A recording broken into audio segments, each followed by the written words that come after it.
საუბარი ჩვენს გადაცემაში არაერთი სტუმარი გვეყოლება. პირველი ჩვენ შეკითხვას უპასუხებს ირაკლი კუპრაძე, რომლის მისამართითაც გამოიყენა ის შეფასება გუშინ დედაქალაქის მერმა, რომელსაც აღარ გავიმეორებ, იმიტომ რომ ყველასთვის ცნობილია. ირაკლი, მოგესალმებით, დიდი მადლობა რომ ხართ ჩვენი გადაცემის სტუმარი.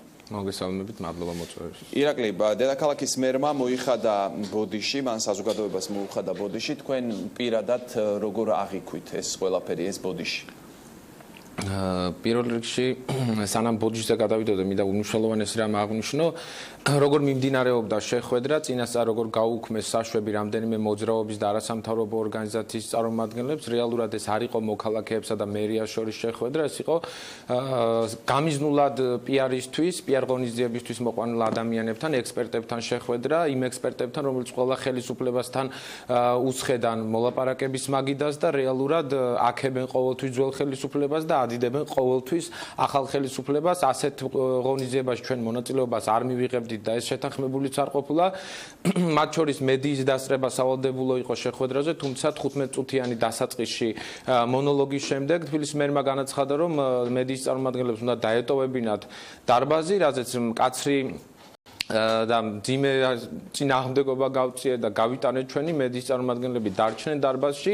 ეს ყველაფერი იმიტომ რომ ჩვენი გამოსვლების დრო მოდიოდა და მას თბილისის მერს როგორც ყოველთვის ეშინია კრიტიკული აზრის.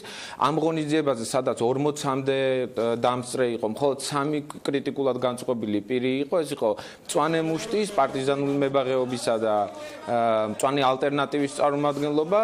დანარჩენები იყვნენ მეცნიერები, რომელთა მოსაზრებებსაც ახლა ვიტყვი და ნათელი იქნება ყველაფერი რეალურად რას წარმოადგენენ ისინი და რა პოზიციებს იცავენ.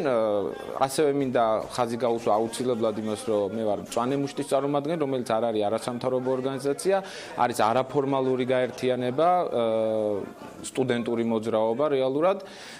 აი ამ შეხვედრას ესწრებოდა მაგალითად შეიძლება მხოლოდ ერთის მოყვანა, პირველი გახსნა შეხვედრა ვინმე გიორგი გაგოშიძემ, რომელმაც თავი წარადგინა როგორც სოფლის მეურნეობის მეცნიერებათა აკადემიის წარმომადგენლად და მან ისაუბრა რეალურად თბილისის მძიმე ეკოლოგიური მდგომარეობა არ არის გამოწვეული არც უკანონო ბრძანებებით, ხეების უკანონო ჭრით, არც ურბანული კოლაფსით, კულტურული მემკვიდრეობის და ზოგადად მწვანე საფარის შემცირებით და ნგრევით, არამედ კლიმატის გლობალური დათბობით. თქვენ ფიქრობთ, რომ ეს ადამიანები იქნებიან მისული იმისთვის, რომ დაეცვათ მერის პოზიცია, რომ მერს გაემყარებინა თავისი პოზიციები სამოქალაქო საზოგადოებასთან საუბრის დროს. ამას ამბობთ თქვენ, მაგრამ საინტერესოა, ხედავთ თუ არა რესურსს იმისა, რომ ეს დიალოგი მაინც შედგეს დედაქალაქის მერსა და თქვენ შორის, დანარჩენ საზოგადოებას შორის, თუ უკვე ფიქრობთ, რომ ამოწურულია ამის რესურსი?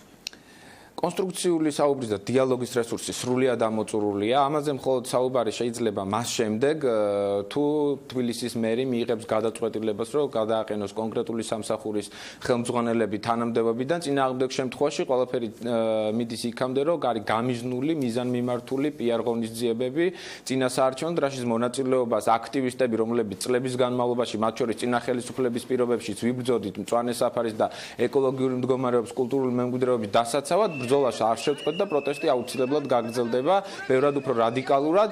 ჯერ აგვისტოა, ქალაქი დაცლილია თბილისელებისგან და დარწმუნებული იყოს თბილისის მერი დავით ნარმანია, სექტემბრის დასაწყისში ბევრად უფრო მძიმე, რადიკალურ და ფართომასშტაბიან პროტესტს მიიღებს. ირაკლი, იმისთვის რომ არ ჩაიკარგოს ის საკითხი, რაზეც მე შეკითხვა დაგისვით, ეს ეხებოდა დედაქალაქის მერის ბოდიშს და რადგან თქვენ იყავით ამ მოვლენების ეპიცენტრში, მან საზოგადოებას მოუხადა დღეს ბოდიში, მე მაინტერესებს თქვენ როგორ აღიქვით ეს ყველაფერი, თქვენ როგორც ადრესატმა ისე აღიქვით მისი ეს სიტყვები? ადრესატმა როგორც არ აღვიქვი საერთოდ, იმ გამომდინარე იქიდან რომ ამ ინციდენტის შემდეგ როცა ჩვენ არ გაგვიგია დარბაზში, გამოვდიოდით პროტესტ ნიშნად ტოვებდით დარბაზს და შესაბამისად შეძახილი თუ მოძახილი ეპითეტი არ გაგვიგია, მხოლოდ ჟურნალისტებისგან გავიგეთ დაახლოებით 1 საათის შემდეგ, როცა კომენტარის გაკეთება გთხოვეს და სიმართლე რო გითხრათ, სანამ ვიდეო კადრი არ ვნახე.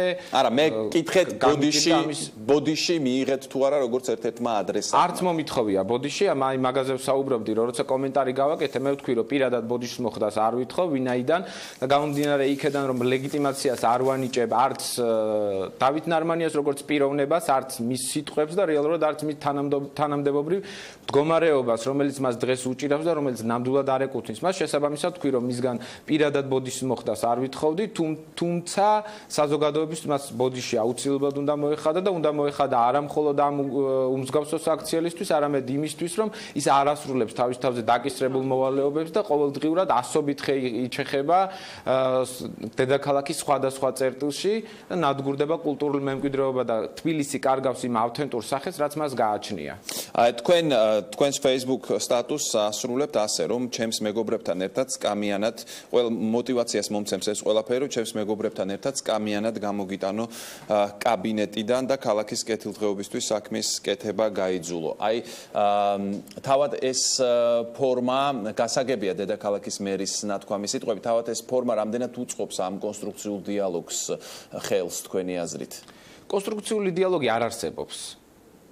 ჯერ ამ რეჟიმში ჩვენ არ გადავსურვათ. ჩვენ ველოდებით კონსტრუქციულ გადაწყვეტილებას, ადეკვატურ გადაწყვეტილებას თბილისის მერისგან, გაანთავისუფლოს კონკრეტული სამსახურების ხელმძღვანელები, რაც მანიშნებელი იქნება, მხოლოდ და მხოლოდ დასაწყისი იქნება იმისა, რომ მას უნდა რეალური ცვლილებები და მზად არის ამისთვის და გამბედაობა მოიკრიფა და მხოლოდ ამის შემდეგ შეიძლება საუბარი რეალურ ცვლილებებზე, რომელიც გულისხმობს სამსახურის რეორგანიზებას, მისთვის უფლებამოსილების გაზრდას, რომ მერია და ეს კონკრეტული სამსახურები არ იყვნენ საშუალებამცემი ბიურო, რომელიც მხოლოდ და მხოლოდ ითვლის ხებს, რამდენი ხე უნდა მოიჭრას თბილისის სხვადასხვა უბანში.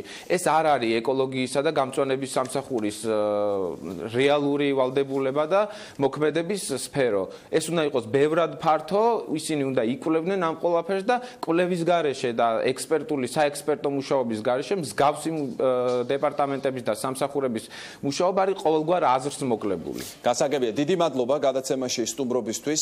ირაკლი კუპრაძე იყო ჩვენი გადაცემის სტუმარი, რომელიც მოძრაობა მწვანე მუშტს წარმოადგენს. ახლა შემოგვიერთდება საკრებულოს წევრი შორენა